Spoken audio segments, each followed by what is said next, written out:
Hello, my name is Jonathan Kune with CDM Smith in Boston, Massachusetts. I specialize in trenchless technologies and specifically underground infrastructure assessment and rehabilitation.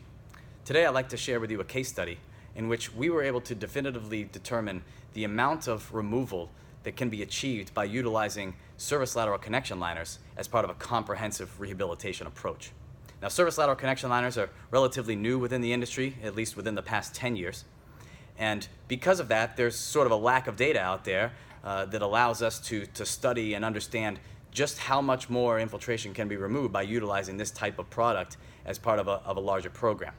Now, typically, municipalities and cities and towns, they implement comprehensive rehabilitation programs when they're faced with an administrative consent order or a consent decree that requires the removal of very large percentages of infiltration and inflow by volume. A comprehensive approach goes into a smaller sub-area, say anywhere between 10 and 25,000 linear feet of sewer, and performs rehabilitation on all of this infrastructure within that area. So, for example, the three pieces that make up a comprehensive rehabilitation program include your mainline pipelining from one manhole to the next. Cured in place pipelining, it essentially makes a pipe within a pipe. The second component is the manhole rehabilitation or manhole lining of the manholes that are connected to those pipes. So at this point now you have rehabilitated and sealed up both of those components, the mainline pipe and the manholes. But the piece that was missing, and which came into the marketplace, I said, like 10 years ago, is a service lateral connection liner. And this is a cutout of the mainline pipe here and the service lateral portion here. And if you look inside, you can see this liner right here. It wraps around the full circumference of the interior of the mainline pipe and then comes and wraps here and goes up into the service lateral and comes up and captures the first joint. So how much more incremental benefit can one achieve by using this type of technology as part of their rehabilitation program? That's something we sought out to do. The first step, though, was let's help this municipality get out of their administrative order. So we developed a recommended plan over a 9-year period. We would tackle one subsystem each year, and we would perform comprehensive rehab in that area. Pre-metering was done prior to any rehabilitation, and then a post-metering program was conducted the following spring after rehabilitation was complete.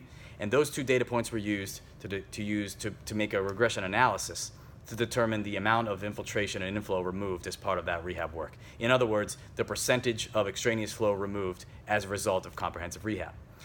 And over the course of 9 years, the range was anywhere between 46% and 65% removal, for an average of approximately 56%. That's actually quite a large percentage, considering in the industry we were seeing 20% usually, or sometimes even lower in trying to remove infiltration, because it is difficult to find that water. Once it gets sealed out of one place, it finds a path of least resistance and gets its way somewhere else.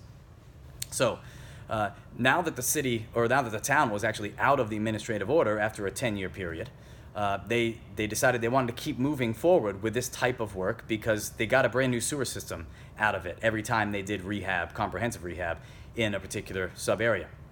But because they were out of the ACO, they had a little bit more flexibility. So they took the opportunity to perform this little study so we could determine how much more benefit they actually got over the past 9 years by utilizing service lateral connection liners.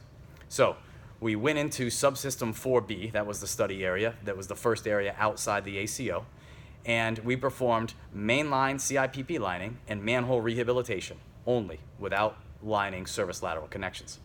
We did a post-regression metering program and did a regression analysis and determined that 23% of the extraneous flow was removed as a result of that work. Now, in order to really definitively confirm, we then put out a contract to do service lateral connection lining, and that is actually currently being completed right now, and it will be done this summer.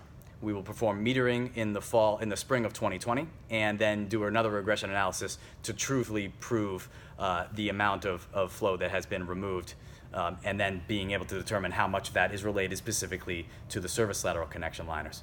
But from the evidence that we have thus far, and 9 years of data is a pretty good amount of data, we can see that the difference between 56% and 23% is 33%. So one could assume that as much as 33% additional flow could be removed as a result of using service lateral connection liners.